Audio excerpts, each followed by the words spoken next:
Lift. Shimla की शाम। कड़कड़ाती ठंड में प्रांजल अपनी कार से जा रहा होता है। तभी उसका फोन बजता है। कहाँ रह गए तुम? पार्टी शुरू हो गई। Come on fast. अरे हाँ, आ रहा हूँ भाई। तुम भी ना पीछे ही पड़ जाती हो।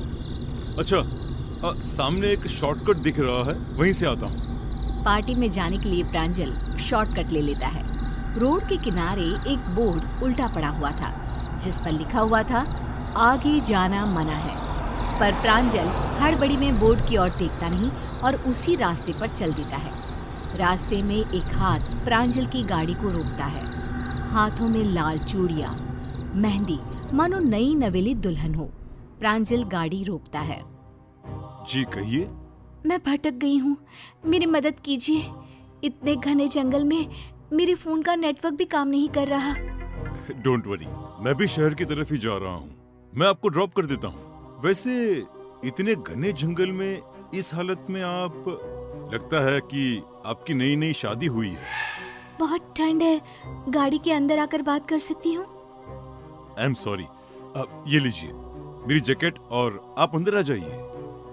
सोनिया प्रांजल का जैकेट पहनकर उसके बगल की सीट पर बैठ जाती है। आई एम सोनिया, मेरी शादी नहीं हुई, होने वाली है। आज सुबह को ही मैं कुछ काम से यहाँ आई थी और रास्ता भटक गई। दोनों में बातचीत शुरू हो जाती है। धीरे धीरे अंधेरा होने लगता है। प्रांजल फ्रंट मिरर में देखता है कि पीछे की सीट पर कोई लड़की बैठी हुई है और धीरे धीरे हंसती हुई उसकी ओर देख रही है।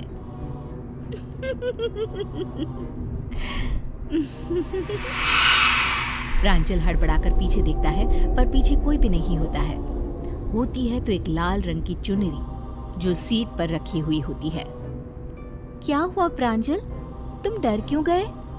अब मुझे लगा कि पीछे कोई है, कोई लड़की। ये चुनरी किसकी है, तुम्हारी है क्या?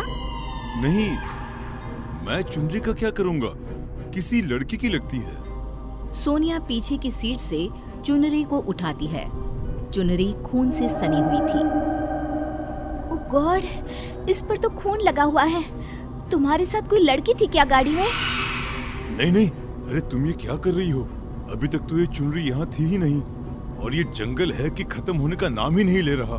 2 घंटे से हम अंदर घूम रहे हैं। यहाँ छोटा रास्ता है, अब लगता है हम भटक गए हैं। दोनों जंगल में बुरी तरह भटक जाते हैं। गाड़ी चलाते चलाते अचानक प्रांजल को एक खोपड़ी अपनी गाड़ी के आगे लटकती हुई दिखाई देती है, जिसके कारण उसका बैलेंस गड़बड़ा जाता है और गाड़ी एक पेड़ से टकराकर बुरी तरह डैमेज हो जाती है। दोनों कार से उतरते हैं। अब क्या करेंगे? रात होती जा रही है। ऐसे सुनसान जंगल में इस तरह हमारा रहना खतरे से खाली नहीं है। वो देखो, एक रोशनी दिखाई दे रही है, शायद किसी का घर हो। चलो ना वहीं चलते हैं। दोनों रोशनी की तरफ जाते हैं। वहाँ एक बड़ी सी हवेली होती है। देखने में लगता है कई सालों से बंद हो। उसमें से एक अजीब सा लंबे कद दाढ़ी वाला आदमी निकल कर आता है, जिसे देखते ही सोनिया डरने लगती है। वो अपनी आंखें बड़ी बड़ी कर सोनिया की ओर देखते हुए कहता है,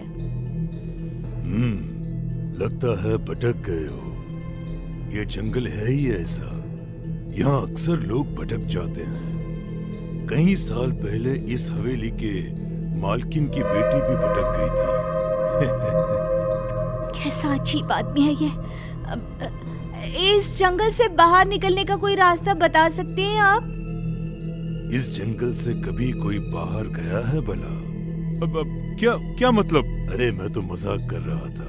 रात भर यहाँ पर ही ठहर जाइए, सुबह ही जंगल से बाहर निकला जा सकता है। प्रांजल और सोनिया हवेली के अंदर जाते हैं। अंदर एक चेयर पर उन्हें शादी का जोड़ा खून में लिपटा हुआ दिखता है। इसी जोड़े का दुपट्टा तुम्हारी कार में था ना प्रांजल? ये सब क्या हो रहा है? कहाँ फंस गए हैं हम? तभी प्रांजल को ऐसा लगता है कि उसके पीछे से एक साया लाल जोड़े में एक झटके में पार हुआ हो और उसके पीछे मुड़ते ही पूरी हवेली पायल की गूंज से चहक उठती है। प्रांजल अपने आसपास देखता है पर सोनिया कहीं नहीं होती। वो मानो अचानक ही अदृश्य हो गई है। उसे ढूंढता हुआ प्रांजल महल के बाकी हिस्सों में जाता है। तभी दीवार पर उसे खून रिसता हुआ दिखता है। ये दीवार से क्या रिस रहा है? अरे ये तो खून है। दीवार पर टंगी एक फोटो जो कपड़े से ढकी थी, उसके पीछे से खून रिस रहा था। प्रांजल फोटो के ऊपर से कपड़ा हटाता है तो वो फोटो सोनिया की थी। प्रांजल के कपड़ा हटाते ही जोरों की हवाएं चलने लगती है। तस्वीर नीचे गिर जाती है। प्रांजल घबराकर बाहर भागता है। हवेली का दरवाजा अपने आप बंद हो जाता है। यहाँ जो एक बार आता है वो फिर से लौटता नहीं है। सोनिया जी हमारे मालकिन की बेटी थी। शादी के दिन वो छत पर खड़ी इंतजार कर रही थी, पर एक दुर्घटना में बारात में शामिल सभी लोग मारे गए। ये खबर सुनते ही छोटी मालकिन छत से कूद पड़ी। कुछ समय बाद बड़े मालिक और मालकिन भी मर गए। तब मैं बहुत छोटा था, इस घर के वफादार नौकर का बेटा, और आज भी मैं अपनी वफादारी निभा रहा हूँ। सोनिया मैडम रोज इसी जंगल में अपने पति को ढूंढने निकलती है, और आज काफी दिनों बाद उन्हें तुम मिल गए। ये क्या कह रहे हो तुम? इस रास्ते पर कोई नहीं आता है। शायद तुम्हें पता नहीं था। प्रांजल को गुमशुदा हुए कई साल बीत गए। क्या हुआ उसके साथ ये कोई भी पता ना कर सका। ना प्रांजल की लाश मिली, ना कभी उसका कोई कॉल आया। एक लिफ्ट इतनी भारी पड़ेगी ये प्रांजल ने शायद कभी नहीं सोचा होगा।